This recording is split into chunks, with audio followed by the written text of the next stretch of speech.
Bonjour à tous et bienvenue aujourd'hui pour un tutoriel sur le réglage des pompes électromagnétiques. On est accompagné de Frédéric, responsable chez Prominent, qui est notre expert et qui va nous parler de toutes les pompes pour répondre notamment à nos questions et pour montrer le réglage d'une pompe doseuse électromagnétique. Bonjour Frédéric, tout va bien? Très bien, et toi? Très bien, grosse étape aujourd'hui? Ah oui, on va encore une fois essayer de vulgariser quelque chose qui peut parfois paraître complexe. Très bien, eh bien écoute, je suis sûr que tu le feras au mieux. Alors Frédéric, peux-tu nous rappeler en quelques mots pourquoi il est important de régler une pompe, quelle qu'elle soit? Pourquoi c'est si important que ça? L'objectif là avec la pompe doseuse, c'est qu'elle soit adaptée par rapport à la situation dont tu as besoin. Il est donc important de pouvoir régler le débit nécessaire ainsi que son type d'asservissement. Pour rappel, la pompe bêta peut être soit utilisée à débit fixe, donc à dosage à débit constant, ou à pilotage par impulsion, provenant par exemple d'un compteur à impulsion. Eh ben moi ce que je te propose c'est qu'on commence par le débit fixe. C'est parti. Allez, c'est parti, tuto réglage.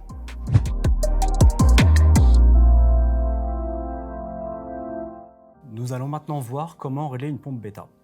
Comme on l'a vu dans la description, cette pompe-là peut être utilisée soit en débit fixe, ou soit associée à un compteur à impulsion. Je vous propose dans un premier temps de voir comment la régler en débit fixe. Pour cela, nous allons utiliser trois types de méthodes. Soit la version rapide, où l'on va simplement utiliser la plaque signalétique de la pompe et faire une règle de 3 avec une calculatrice de manière à connaître les réglages. Une deuxième méthode qui va être l'utilisation d'une ABAC, où vous allez voir que ce réglage va être beaucoup plus précis. Et une troisième méthode qui est celle liée à la calibration que l'on fera dans un autre tutoriel. Commençons tout d'abord sur une version très simple, réglage à débit fixe, méthode rapide. Pour cela, on va prendre la plaque signalétique de la pompe. Comme on le voit, cette pompe-là est une pompe de 17,1 litres/heure. Au niveau des potentiomètres, vous voyez qu'il y a trois potentiomètres. Le vernier de réglage de longueur de course, le vernier de réglage de fréquence d'impulsion. On a tout d'abord la position test, qui est simplement la possibilité de mettre la pompe en marche forcée de manière à l'amorcer. Ensuite, on a la position stop, où la pompe est à l'arrêt. La position externe, que l'on utilisera tout à l'heure quand la pompe est associée à un compteur à impulsion. Et enfin, des potentiomètres qui sont gradés de 10 en 10%, c'est en fait la vitesse d'impulsion. En effet, cette pompe peut être réglée par la longueur de course et par la fréquence d'impulsion, et on va donc utiliser ces deux réglages pour ajuster les débits. On va tout d'abord privilégier une longueur de course si possible à 100% et ajuster sur la fréquence. Et si on a besoin de régler un débit plus faible, à ce moment-là, on réglera un vernier avec une valeur moins importante. Prenons le cas, par exemple, d'une injection de chlorure ferrique où on a décidé d'injecter un débit de 12 litres/heure. J'ai pris tout à l'heure la plaque signalétique de la pompe, où en fait j'ai trouvé qu'elle était plaquée à 17,1 litres/heure. On va donc voir un réglage simple et rapide sur un débit fixe, par exemple à 12 litres/heure. Je vais donc prendre ma calculatrice et je vais faire 100% de longueur de course divisé par les 17,1 litres/heure de la pompe doseuse. Ça fait donc 100 divisé par 17,1. Multiplié par le débit que j'ai besoin, à savoir 12 litres par heure. C'est égal à 70% de longueur de course.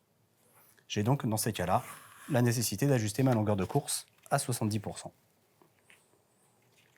Dans cette situation, on voit que la longueur de course est quand même sur une valeur acceptable, et s'il aurait fallu descendre trop bas sur la longueur de course, à ce moment-là, on aurait réaugmenté la longueur de course et utilisé la fréquence d'impulsion de manière à trouver l'équilibre entre les deux réglages. Nous allons maintenant voir la méthode avec l'ABAC. L'ABAC prend en effet en compte la pression à l'injection. Dans mon exemple, je vais utiliser une pression à l'injection de 2 bars.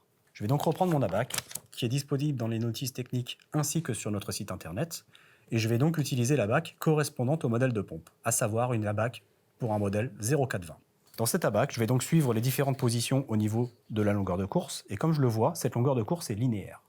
Et je m'aperçois qu'à 100% de longueur de course, je suis à 19 litres/heure. Je prends maintenant en compte la pression à l'injection. Je m'aperçois que sur la BAC du dessous, j'ai un coefficient de dérive, à savoir un coefficient qui s'appelle le coefficient K, qui va être dépendant de la pression. Et dans cette situation, le coefficient K pour une pression à l'injection de 2 bars est de 1. C'est-à-dire que je vais multiplier le débit que j'ai trouvé au-dessus par ce coefficient. C'est facile, 19 multiplié par 1, ça fait 19 litres/heure. Je vais donc reprendre cette valeur pour redéfinir ma longueur de course. Comme on l'a vu tout à l'heure, on était avec un débit théorique à 17,1 litres/heure. On voit que maintenant avec la BAC, je ne suis plus à 17,1 mais à 19 litres/heure. Forcément, ma longueur de course doit être corrigée. Je vais donc reprendre ma calculatrice. Je fais donc 100% de longueur de course, divisé par les 19 litres/heure que j'ai trouvés, multiplié par 12 litres/heure, qui est donc le débit que j'ai besoin d'atteindre. Et je vois maintenant que ma longueur de course est de 63%. Vous constatez quand même une sacrée différence. 70% en version rapide, 63% en prenant en compte la pression à l'injection. D'où l'intérêt de prendre cet ABAC. Je vais donc corriger cette valeur. Voilà, j'ai réglé à 63%. Cette méthode est donc beaucoup plus précise, mais reste malgré tout perfectible. Pourquoi? Parce qu'on ne prend pas en compte les caractéristiques du produit chimique, à savoir sa viscosité, sa densité, mais aussi la configuration réelle de l'injection, à savoir la pression, les longueurs de refoulement et autres. C'est pour ça que la dernière des méthodes, à savoir la calibration, reste avant tout la meilleure des méthodes, et celle-ci dans un autre tutoriel, où vous verrez que cette valeur-là risque d'être encore différente que celle donnée dans les ABAC, parce que les ABAC sont donnés avec de l'eau.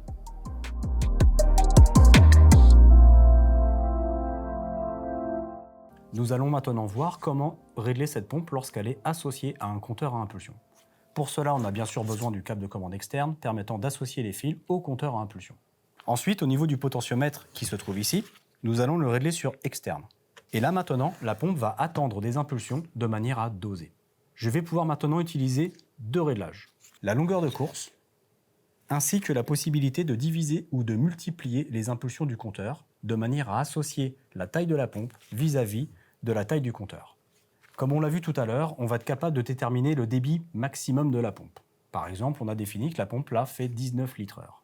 Quand on va l'associer à un compteur à impulsion, l'objectif est de connaître le volume par coup. Cette pompe-là est un modèle qui monte à 180 coups minutes. En utilisant la règle de 3, je vais être capable de connaître le volume par coup. Je vais donc faire 19 que je vais multiplier par 1000 parce qu'on va travailler en millilitres,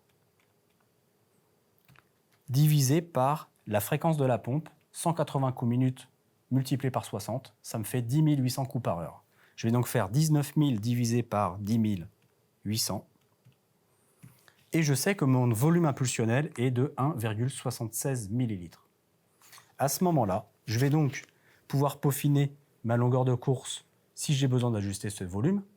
Par exemple, si j'ai besoin d'avoir 1,5 ml par impulsion, je reprends ma règle de 3 et je vais par exemple trouver une valeur de 73%.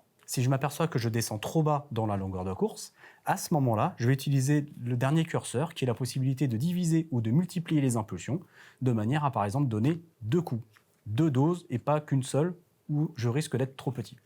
Et inversement, si je dois injecter beaucoup moins, je peux aussi diviser les impulsions, comme par exemple attendre deux coups compteurs pour ne donner qu'un seul coup de pompe. À vous de jouer maintenant avec vos calculatrices de manière à connaître les valeurs à utiliser en fonction de la configuration de votre installation.